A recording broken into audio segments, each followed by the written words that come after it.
na siya.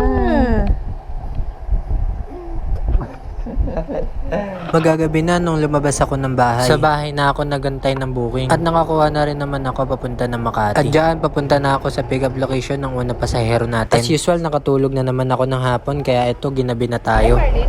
Parang na-cancel ko yun. Wait, hindi na-cancel. At dito akala namin na-cancel yung booking. Mahina kasi yung data ko kaya hindi ko na-check agad. Pero hindi naman siya na-cancel talaga. Then after nyan, umalis na rin kami kaagad.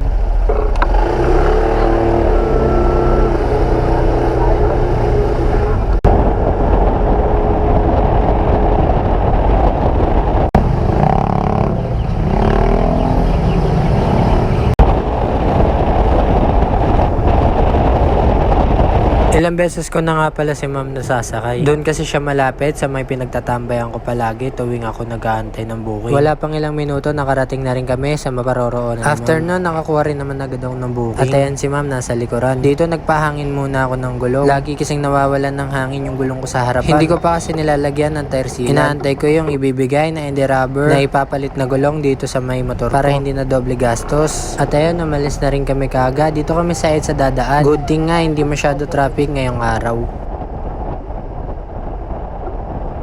Hindi ko na-open dito yung camera ko kasi ang lalim ng iniisip ko. Iniisip ko kasi dito kung paano ko yayaman. Kung hanggang kailan ako maggaganito. Kung hanggang kailan ako makikipagsabayan sa mga malalaking sasakyan para lang kumita ng malalaki-laki. Minsan naiisip ko na rin talaga na magtrabaho yung tunay na trabaho. Tunay naman na trabaho to at marangal. Pero hindi kasi natin alam kung hanggang kailan tayo magiging safe. Halos 3 taon na rin kasi simula nung naging rider ako. Ito na yung pinaka naging source of income ko. At ito na rin yung naging dahilan kung bakit ako nakapagtapos ng pag-aaral. Lagi kasi ako napapaisip kung magiging masaya ako sa ibang trabaho. Sabi nga nila, gawin mo yung gusto mo. Gawin mo yung mga bagay na ikakasaya mo. Hanapin mo yung work na kung saan ka sasaya. Inaantay ko lang talaga yung big break ko para makapag-business. So, mabalik tayo dito sa vlog ko. Nakakuha ako dito ng booking ng halagang 50 pesos. Sa tapat ng Top Turn Town. So, hindi nyo maririnig yung boses na pasahero ko kasi naka-intercom ako. Ito yung kinagandaan ng intercom. Mas madali mo na makakausap yung mga pasahero mo. O kung tatawag ka man o gusto mo silang makausap, pwede mong gamitin ito. Napaka-convenient niya. So, ayan, bihira talaga ako kumuha ng mga liliit na pera. Pero patol-patol na to dahil mahirap makakuha ng booking dito sa pwesto na to. After nun, na-drop ko na rin si ma'am dahil malapit lang naman to. So, ayan, as usual, tambay na naman. May pamasok na pa-antipolong booking kaso biglang kinancel nung malapit na ako. Paalala ko lang din sa mga pasahero gumagamit ng MC Taxi. Sana po iwasan natin yung mag-double book or yung ginagamit yung dalawang app. Kasi kami mga rider, yung mga napipirwisyo. Naiintindihan naman namin yung frustration nyo rin na mahirap mag-book dahil may mga kagaya ko na namimili ng booking. Pero sana intindihin nyo rin yung mga rider dahil naglalaan kami ng effort, time at gasolina. So mabalik tayo ulit dito sa vlog. Taga MMDA yung nakuha kong booking.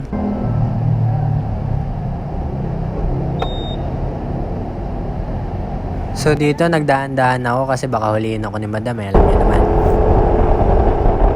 Fast forward guys, nandito na tayo sa drop off ni madam. Muntik pang iuwi ni madam yung helmet ko. Tapos natagalan ulit bago ako nakakuha ng booking kaya nagpagasolina muna ako. Sa ganitong mga time talaga ako nakakapag-isip ng malalim. Alam mo yung parang pressure ka pero hindi ka naman pinipressure ng kahit na sino. Sabi nga nila minsan parang kalaban mo pa yung sarili mo dahil sa mga negative thoughts na naiisip mo. Pilit ko namang iniiwasan yan. Sadyang may mga araw at mga time na nagiging ganito talaga. Pero laban lang, dadating din tayo sa big break natin. So ayun, napagdesisyonan ko na naman na gumapang. Mas okay kasi sa akin na gumagapang kaysa magantay na matagal. Di bali na yung mag-consume yung gasolina ko, wag lang yung oras. Kasi dito, hindi naman bayad yung oras namin. Yung oras, yung hinahabol namin.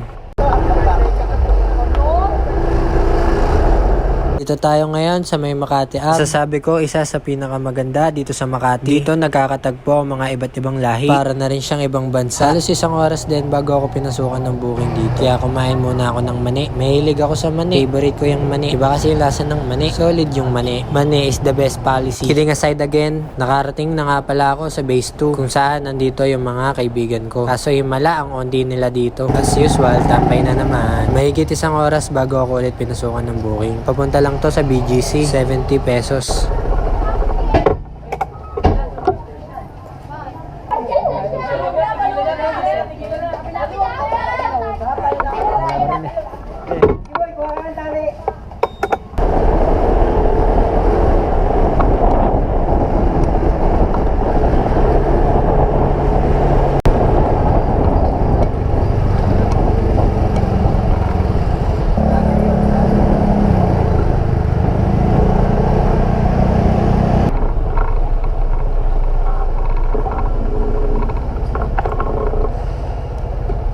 So kaya ko nga pala to ginagawa guys, yung pagbablog na ganito para sa mga OFW na nangungulila dito sa Pilipinas. Para kahit papaano ang mga video ko, ma-feel pa rin nila na nasa Pilipinas sila. At para may update na rin sila kung ano itsura na ng Pilipinas. At dito nakakuha na tayo ng pamarikina.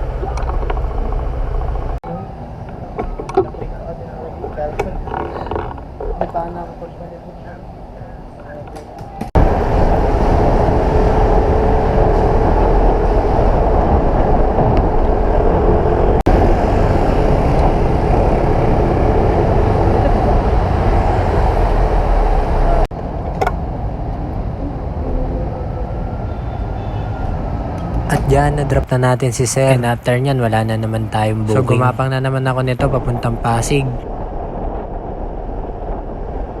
At nakarating na ako ng Taytay. Dito na ako pinasukan ng booking. Pauwi na sana ako nyan kaso pumasok to patagig sakto. So sinabay ko na siya. Medyo alanganin yung lugar kasi madilim. Pero nanalig na lang ako.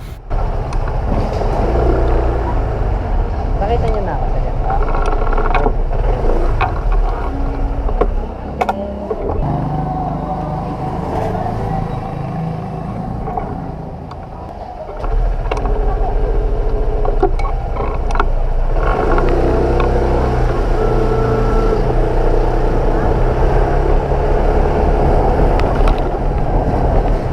Dito na-drop ko na din si Sir. Nagpa siya na ako umuwi nito mga tol. Sa kadahilanan, mag-aalas 12 na rin kasi. Medyo alanganin na yung mga ganitong oras mga tol. Hindi na ako nagpapamadaling araw talaga. Usually yun na rin kasi talaga yung madalas na pahinga ko. Nakapag-decide na ako dito na uuwi na talaga.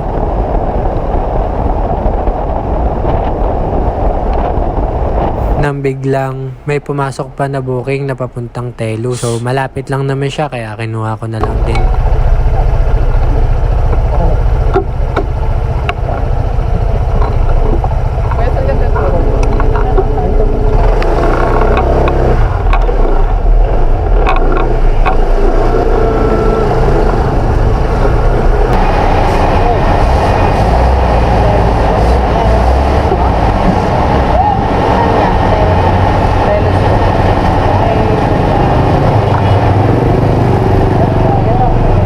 Malapit ka lang pala to dito sa bahay namin. At barangay dito yung tito ni Janet.